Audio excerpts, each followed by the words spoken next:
Hello, everyone. Welcome back to the She Run Strong podcast, powered by Coach Perry, both myself, Shona Hendricks, and Nicky Friedman. So welcome back. Today, it's a Q&A session, and we're going to be answering a couple of things. We're looking at losing weight and picking up weight during marathons and the ever debacle question around there, a little bit around heart rate training and a little bit around scheduling as well, and how to get the most out of your very busy schedule. But before we jump in, Nicky, I know it's summertime in London, and I'm excited because I'm heading over there very, very soon, and I'm always excited to be in London. London's amazing in the summer. I just love it. So yeah, any cool running plans over the summer? What you sort of got planned?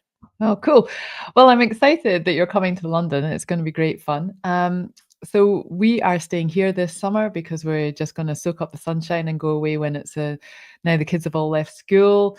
We're going to do our holidays in the winter time and stay in the UK in the summertime and try and pick up the nice weather. But this year, well, actually in the last few months, I've got back into parkrun tourism. So my aim is to do lots of different park runs because I still haven't done all the park runs in my area, being as I've moved down a couple of years ago. So this week, or a few weeks just past, I've done the Battersea Park Run a couple of times, which is a great park run, which you would love. I don't know, I'm going to plan, so maybe I'll scoop you up and we can meet at a park run. For the beauty of the Battersea Park Run, though, is the coffee shops are outstanding, which is always a I mean, key. that's the goal, right? To have good Yes, and good coffee and treats after the park yes, run. yes. So Yeah. Battersea is a great one, and depending on where you're staying, I assume that you're doing a bit of a sort of jump around London a little bit in Yeah. different areas and stuff.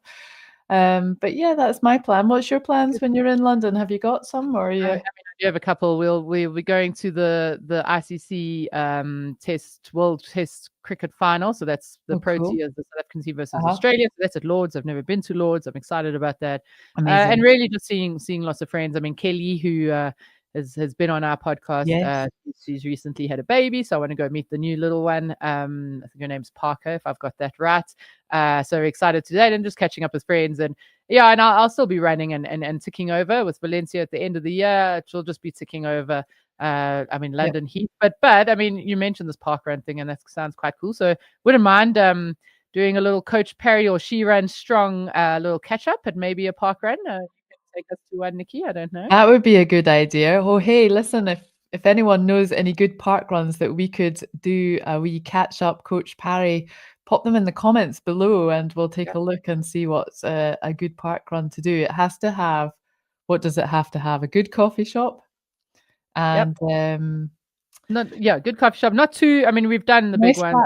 flat Done Bushy Park, which is like 1,500, 2,000 people. So Yeah, yeah, not too massive, so we can catch up. But yeah, a good coffee shop, I think I think would be good coffee shop is key. Yeah, yeah. comment below if you know a good park run in London that we can meet up. Love it, love it. Well, yes, Cool. hopefully that'll be cool, and we get to. Well, I'm looking forward to seeing you in person for a change, and yeah, hopefully we get to meet a few of the She Ran Strong followers. That'll be amazing. But let's get cracking Okay. into our questions, and as I say that, let's get cracking. That's very Irish of me. And the first question comes from Anne, who's from Cork in Ireland, and she says, "Hi, coaches. What impact would dropping back to 3 days of running from 4 have on my half marathon results? I'm still feeling energetic. It's just that we are on the road traveling, and I don't want to stress if I don't get in all my runs.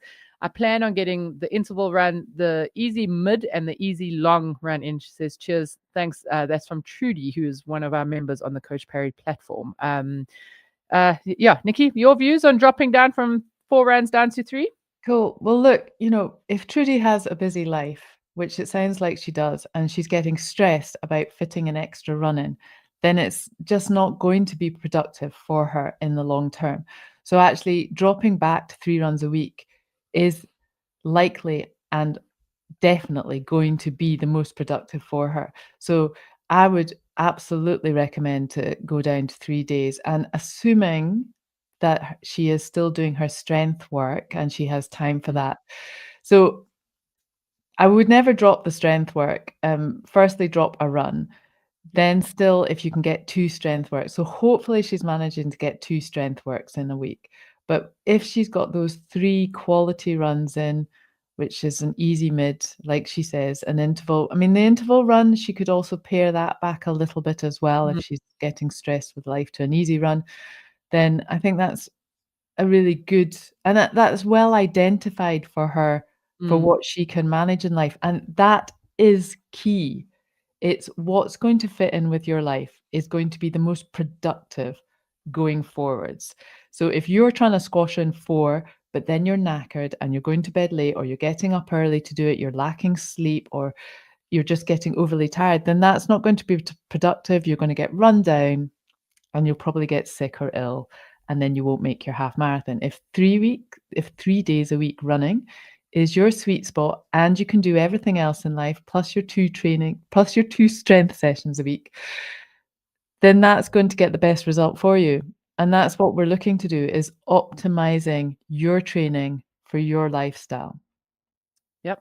I think that's I don't have anything to really add there. I guess the only thing I'll add is you know, a while back we did that expert call with our head coach Lindsay Perry, and when he just spoke around the athletes, the females that he works with, and just the flexibility is so important. And I think your point is exactly on that. It's, you know, rather do 3 runs and 2 strength properly than doing 4 runs and then doing nothing for a week, and then doing, you know, the consistency of 3 runs in a week, and the strength is going to serve you far better than doing 4 runs and then 2 runs and then 4 runs and then 1 run, you know. So that consistency over time is going to be, and it is, as you mentioned, you know, it's going to be enough for a half marathon. It's enough mileage, and especially on condition with the strength work. So no, absolutely. Yeah.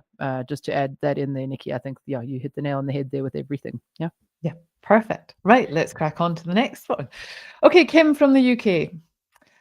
Last year, I consulted with a sports dietitian in London before I started training for my marathon. I wanted to lose around 1 stone, 5-6 kilos, but also make sure I was getting enough nutrition for my runs. Smart move. The dietitian advised me to eat more, especially carbs. Since then, I've actually gained 0.5 stone and I feel worse. Oh, that's a shame. I'm not sure if I went overboard with increased eating, but it seems I must have. I'm a 50-year-old woman in perimenopause, and I don't think the advice I received was the best fit for me.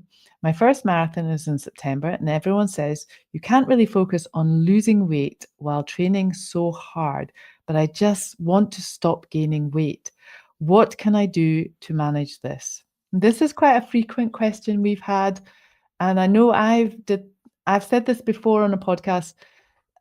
When I did my first marathon, I thought I would lose weight just from doing that, and I actually gained about 0.5 stone. And I wasn't in perimenopause. I was early 40s at that. No, I think I was even before 39, 40. And I remember gaining weight and getting quite a shock. So this is an interesting question. So what's your thoughts on this, Shona? Let me say this first, and I want to go into a couple of things here, but I think first up, if you're just measuring weight, so what the scale says, okay, so this isn't taking into account how you're feeling, you know, in terms of how your clothes are fitting, etc., etc. But if we're just looking at weight, sometimes that can be an increase in muscle mass, you know, versus. So, but again, I'm assuming, you know, that Kim isn't feeling great, considering just by the way she's speaking, that maybe it does feel like she's gained, you know. And also, she wanted to lose around 1 stone as well. Exactly. So just put that aside. I just always think that's an important thing to say. I think from our take, and again, we're not dietitians necessarily, but that is the advice that I have personally given menopausal runners, is that they need to be eating more. And I know that is a backwards concept, okay, that you need to eat more to essentially lose. But the reason is because if we're restricting constantly and we're not eating what we actually need just to match our daily activity, so that's just walking and living life, not even exercise, our basal metabolic rate will register at a lower. It goes, oh, I actually don't need that much, and so it goes, oh, cool, this is the amount that I need. And then when we do add more, then the body goes, oh, I'm going to hang on to that, you know. So I'm not sure, Kim, if it perhaps was too much to initially, you know, to then maybe the dietitian could have given you a bit more advice around increasing that slowly, and perhaps, and what we always say here, Nicky, is you know, making sure that you're having the carbs in and around your training sessions, you know, so to really feel for those training sessions. So I do think the advice is technically correct, perhaps just not implemented in the correct way.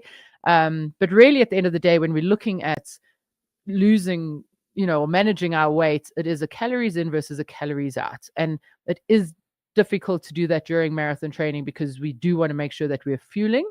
But then my silver bullet here for this question all the time is to make sure that, I'm not sure if you are, Kim, but is to make sure that if you're doing strength training, because if we increase our lean muscle mass, our basal metabolic rate automatically goes up because the muscles utilize fuel and energy, and that is really going to make a very big difference as well. So it'll benefit your running, it's going to benefit your marathon, and hopefully it's going to help you manage that your weight a little bit as well. Yeah, Nicky, thoughts from you on those? I mean, those are my kind of main go-to thoughts, but yeah, anything from you on that question? Yeah, no, it's a big subject, this, and you've touched on quite a few points there. And I think if she's really keen to kind of lose weight, I would say don't do it during a marathon training block, but do it when you're just running kind of a bit easier or maybe less, because the simple fact is when you're running, you are hungry and you Yeah. get overly hungry, and it's hard to curb your appetite. And you do Yeah. need to fuel around your runs, and that does help curb your appetite. But then I remember just being hungry all the time, and that Yeah. caused me to sort of eat a little bit more. And then, if your sports dietitian has told you to eat more carbs, well, you kind of, I think I probably would have gone a bit bananas with that and eaten a little bit too All much. the So it's time. just, so I think working quite carefully. So I think there's two things there. You're either fueling for your training or you're looking for weight loss, but it's quite difficult to actually train for a marathon at the same time as you want to lose weight. So I would pick the goal that is more important to you, look at that. And if weight loss is your more important goal, then I would take the marathon out of the picture and then focus on maybe working with the sports dietitian a little bit more to get that timing of your eating and the construct of your plates, your protein, veg, and carbs a little bit more. And once you've cracked that, then go into your marathon training with your strength and your running and everything all on Yeah. top. Yeah, I agree. I would work with the dietitian, as you say, and then I would focus on the strength, so that you could even, as to our first question, you could reduce your runs down and Yes. increase the strength, so that's going to help manage your weight a little bit. And then if you're increasing the strength, excuse me, I'd look at increasing protein intake. Protein would obviously, and again, not at the expense of carbs. So please, I think what your dietitian is saying is never at that expense, but just to that protein does obviously just give that slightly fuller feeling, and if you're doing the strength work, obviously that's going to benefit there as well. But yeah, and then also maybe the good carbs versus the bad carbs. I think there's so many things we could dive into here, and we've actually done an episode on weight management previously, so really a deep dive into that. And yeah, I would recommend, Kim, that you perhaps have a look at that as well. Yes. Big Yes. subject, though. Definitely kind of keep working with a sports dietitian and keep taking advice. It might be it just needs more prolonged attention Yeah. for that one. Yeah. Yep. Sometimes those things, it's just not as easy as it was when we were in our No, 20s and 30s. So, yeah. it So keep definitely working on isn't. it. Yeah. All right. Next question is from Melissa in Cape Town, and she says, excuse me, I am keen to run, keeping to my zone 2. And if those of you don't know what zone 2 is, we've also done a deep dive on zone 2 training. So look at that. She says, using zone 2, can I do a heart rate based plan? So I think in that zone 2, I think we might have referred to pace quite a bit and maybe some heart rate. But Nicky, heart rate based plan for zone 2. What are your thoughts in and around that? Yeah, I mean, that's a good plan. Most of our Coach Parry plans are based on paces just because that's often how we work it out. But we do have heart rate based plans as well. And we like to work that out based on your threshold heart rate, which again, we've gone through a few times, but just to clarify here, if you can do a hard effort wearing a heart rate strap and a running watch, so we collect the correct data, and you do a hard effort for 30-40 minutes. So for most people, that's probably a 5K time trial. Some it might be a 10K time trial. And then we take the average heart rate for that effort and we call that your threshold heart rate. And then we take percentages of that and we can work out your zone 2 from that. And that would be a great plan to do. Yeah, and definitely keeping in that zone. We also have what we term as MAF plans, maximum aerobic function plans, which work.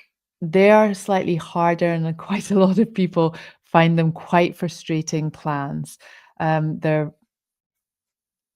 they're plans designed by a doctor, was it Maftone? And Yeah. yeah, Phil Maftone, and they're based on your heart rate. So you take your max heart rate. So you take your 100, oh, what was it? It's 100, Sorry. it's 180 minus your age. 180 Yeah. minus your age. But what we've done in Coach Parry is we've added on an extra 10 beats. So 190 minus your age. And then you stick to that value. So for myself, it would be 136.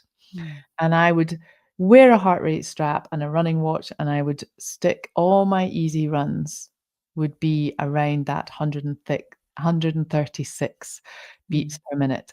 And you would stick to that, and you would do.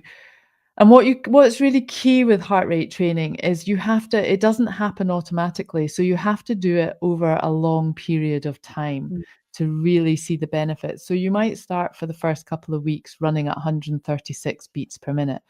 And if you haven't been running for a wee while, that might be walking for you at the particular point. And then you slowly phase into running, and then it gets slightly faster. But that would be one way of doing a heart rate plan. Mm. Or the preferred way that we're tending to use more nowadays is threshold heart rate, which I've described before, and finding your zone 2 from that threshold heart rate, which again is we can do. So there's several ways that we can organize that, Melissa, for you if you're looking for a heart rate based plan, depending on what your end goal is really as well, I suppose, and where you're aiming at. I feel like you're going to jump in here, Shona, but you're going to say something there. Yeah, no. I'm happy just to add. I just want to reiterate what you said, Nikki, in terms of you just mentioned it, but using a chest strap. And I think Yes. that if you are going to train to heart rates, and I have this argument with people all the time, if you're Yep. going to train to heart rate, you have to wear a chest strap. Okay, this is accurate. It's a We good find it to thing. be quite accurate from an average perspective of an easy and a long run. So if you look at the average of that heart rate over an easy and a long run, it's generally pretty accurate. But if you're really wanting to train to heart rate, there's a variance, and the literature shows a variance of 5 to 15 beats, right? And so if you're training to heart rate, 5 to 15 beats puts you well out of your zone 2, or well, Yep. so you just want to ensure you're getting the most accurate data. And so my advice is, if you want to train to heart rates, train with the chest strap, and then follow whatever Nikki has, or the advice that Nikki has said here in terms of which one to go about. Yeah. Yeah, different plans. What about I see a lot of people running with the armbands as well. Yeah, those Coros bands. Yeah, I've seen that. I mean, again, a similar functionality.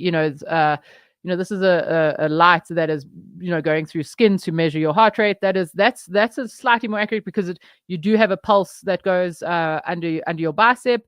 I find it's a little bit more accurate just because it's closer to the heart.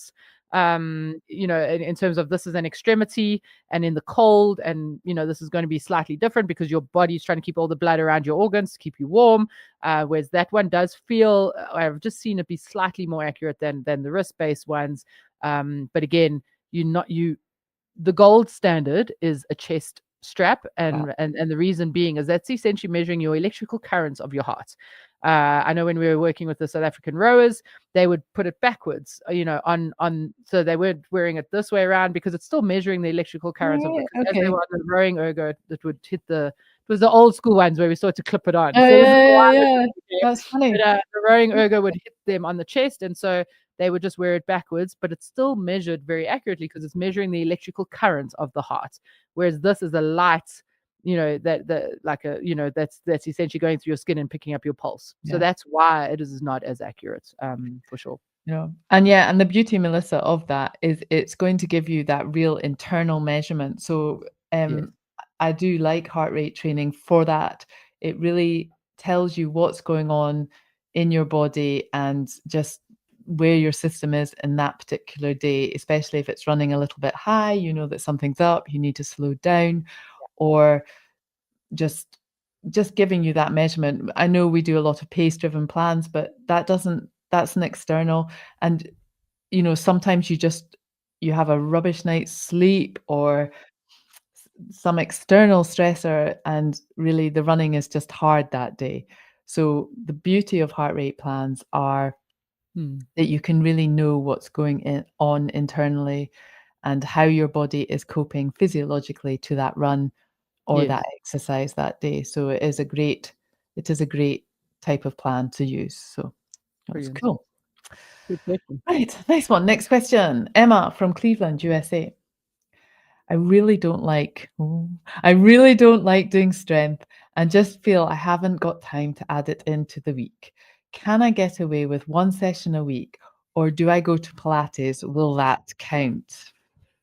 If you want to recover from sessions faster, not feel tired all the time, run pain and injury free, and improve your endurance, then be sure to join me in my upcoming training specifically for female runners over the age of 45. In it, I'll share with you my simple 5-step framework that'll transform your running. Simply scan the QR code on screen now or click on the link in the description to save your seats in the training now. We look forward to seeing you there. I love it. Because most runners I speak to don't like strength. I love it. I mean, I know you enjoy strength training as well. Yes, And so it's very easy for me to tell people to do strength. I know people don't like it. Okay. So there's that. And it's funny how, it always comes with, I don't like doing strength training and I don't have time to do it. It's funny how we always do find time for running. If I said to you yes, to go do an extra run, you 100% would find the yes, time yes. to do it. So, let's take that out of it. But really the key thing here is you can get away with one session a week, right? We have a saying here at Coach Perry that 3 is the ideal for females over the age of 40, 45.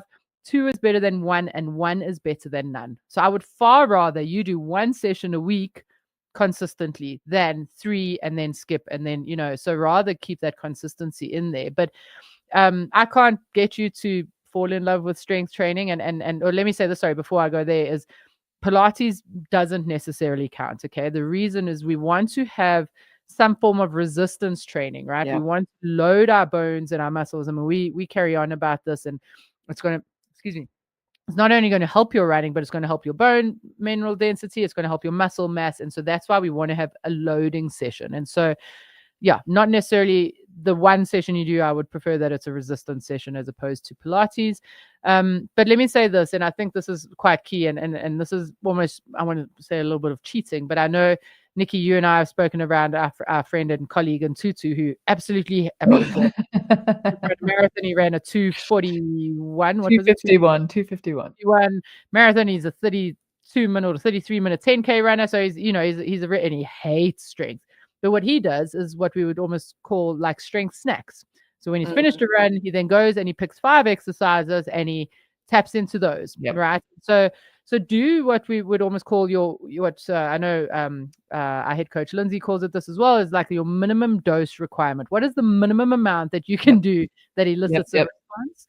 And there's a paper, or there's a few papers out there that can suggest that if you do one set of each exercise to failure, so let's say you're doing push-ups and you do as many push-ups as you can until you cannot do any more, so that's to failure.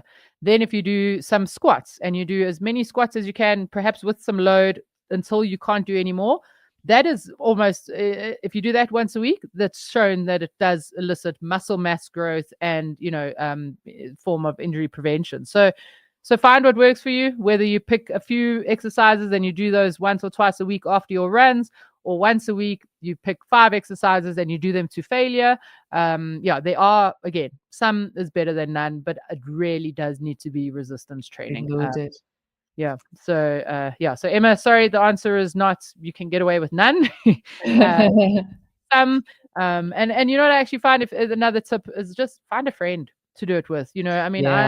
I love strength training, and I sometimes wake up and I'm like, oh, I don't feel like doing that. And then this morning I was meeting my running partner Candace, and then I know can't let her down.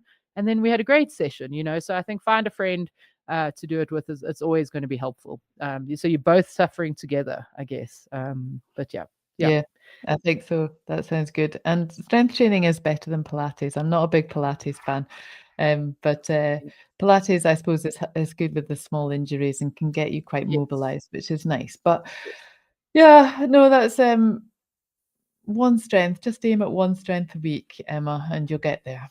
All right, Yeah. next question. Jill from Melbourne, Australia.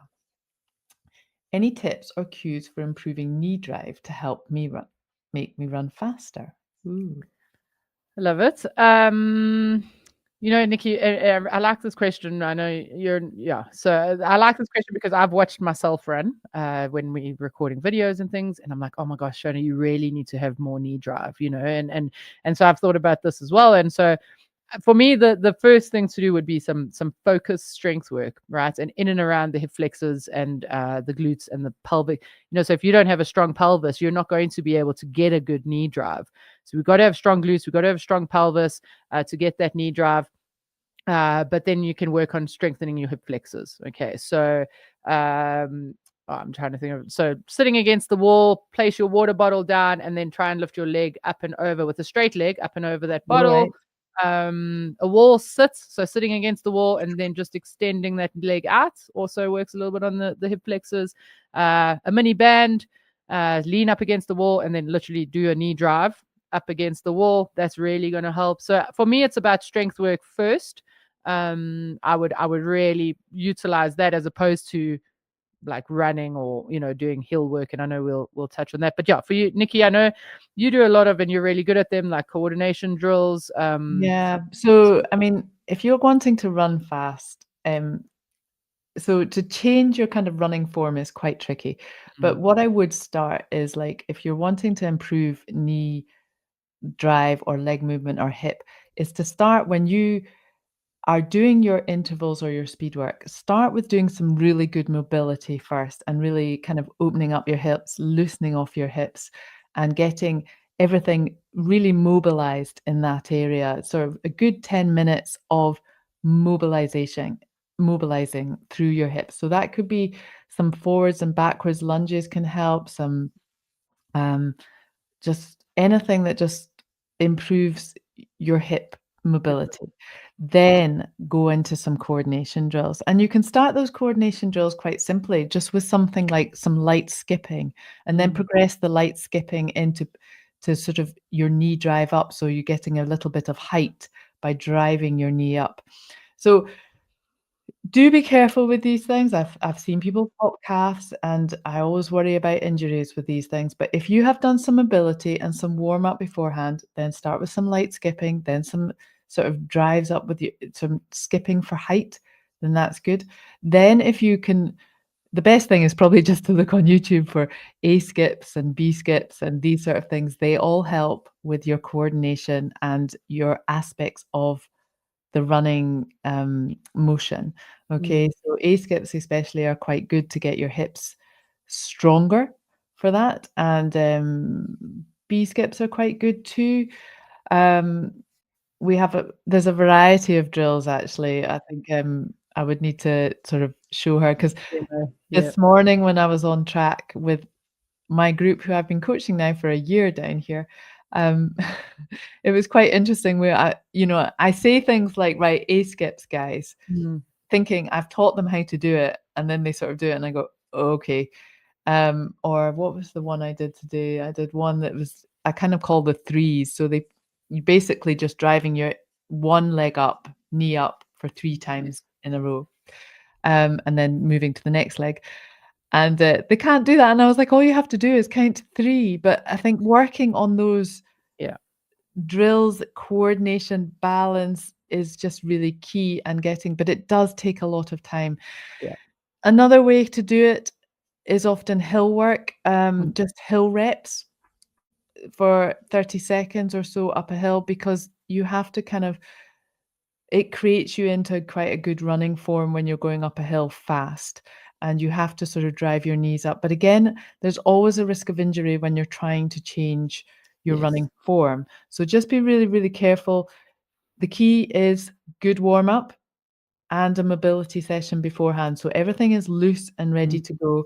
Then control your acceleration up the hill, but look up through the hill, raise it up through your body and think about your legs going round under you, and the hills will your knees will naturally pull up with that. yeah. Um, Yes. Have you got anything to add to that? No, Sorry. that's just almost why I like the strength work, because here's the thing: is even while you're doing those hills, to get that knee drive, when Yeah. you get tired in a race, your body's always going to default back to what it was, right? And so that's why I quite like the strength and the coordination drills, because you're changing the way the body moves naturally, which then becomes the default, so as opposed to, really just when you're tired, you're not going to think about that. So, and that's why I think there is a slightly higher risk of injury with those. But yes, I love the drills. Gosh, Nikki, Yeah. we've known each other for a couple of years now, but if I ever let you take me for coordination drills, I think you'll laugh so hard, I'm not sure we'll continue our friendship. Yeah, we But should do that when you're in London I think and we stuff. should. But I You do know, need to I no, I do I need to work. actually think people should go down to track or just go and do these sort of things because they're a bit plyometric work and actually just really good for runners for Absolutely. just keeping you sort of a bit more sprightly through your running, and they strengthen as well. They're not a substitute for strength work, but No, they no, just no. give that little bit extra sort of bounce and pop. Yeah, And I always add it onto the start of a track workout in the morning. I know that runners are always wanting just to run. They just want to get out the door and they want to run. But honestly, if you do that 10 minutes beforehand of yes, loosening through your hips and mobilizing, and then a few drills beforehand, then you are just able to run a little bit faster, a little bit smoother, and just absolutely. kind of get that flow a little bit more going. Um, it's just it's a great thing to do. So I know runners will always avoid these things, but please, it's a good thing to do. Yeah, good. Um, Yeah, good. Hill work. Yes, so that's us. That's us for today. We've got Yeah. through that quite quickly. That was a good episode. I really enjoyed that. Have you got anything to add on? Any takeaways from us No, for no, that today? 100%. I think, I mean, there's, we've answered a few questions here that we've done some deep dives on, and so maybe Yes, just go back and have a look at some of those episodes, yes, where we've done deep dives into them. But as always, yeah, yeah. hope everyone enjoyed. That would be Yeah, my and if you have particular subjects that you'd like us to talk about or questions that you have, please do drop them in the comments below. We'd love to hear from you. Otherwise, until next time, that's us for today. Thank you very much, Shona, and see yeah. you next week. I'll see Cheers. you in Bye. London. Bye. Cheers. Bye.